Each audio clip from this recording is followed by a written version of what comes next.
The effects of a ravaging drought in South Africa continue to spread far and wide. Barely a few weeks after livestock farmers offloaded their animals for a song, literally, to survive the drought, the price of red meat has hit the roof as supply shrinks. Consumers are now forced to decide whether the meat is a necessity or a luxury. CCTV's Travis Andrews has more. The knock-on effects of the drought has finally caught up. The price of red meat has escalated, and it's now hitting consumers hard in their pockets. Beef now costs 15% more, and lamb around 18%. The hike may bring near short-term relief to producers, but it's meant consumers are faced with a decision of whether to switch to cheaper sources of protein. From a producer side, it's looking good. The higher prices. That doesn't say that the farmers is going to make more money, because their inputs also went up at that same percentages. For the consumer, it doesn't look that good.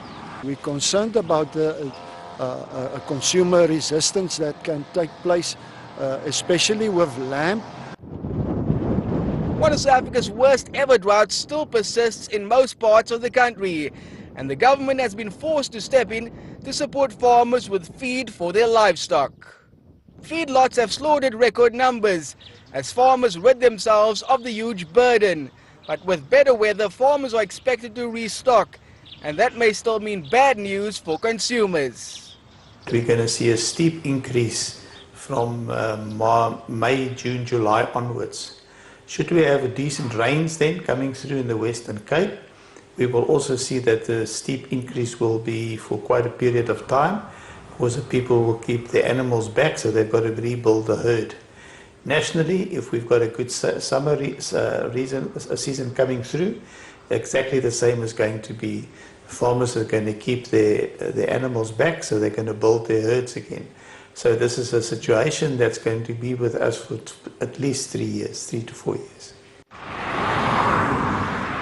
The current unfavorable exchange rate means that it is impractical to substitute local meat with imports. But producers have been exporting their products abroad and are looking to more markets to alleviate the pressure. The bigger feedlots, they are exporting beef to the Middle East countries. Some of them as high as 30% of their production they're exporting to those countries. But maybe AGOA will open new doors. Ultimately, red meat sales could actually plunge in the months ahead as consumers resist the price increases. In the end, there seems to be no winners in this price war. Never before has the agricultural industry here in the Western Cape been so much at the mercy of Mother Nature. And the drought-like condition shows no signs of letting up. The increase in red meat prices may signal just the beginning of a far broader economic fallout that will hit consumers. Travis Andrews, CCTV, Stellenbosch.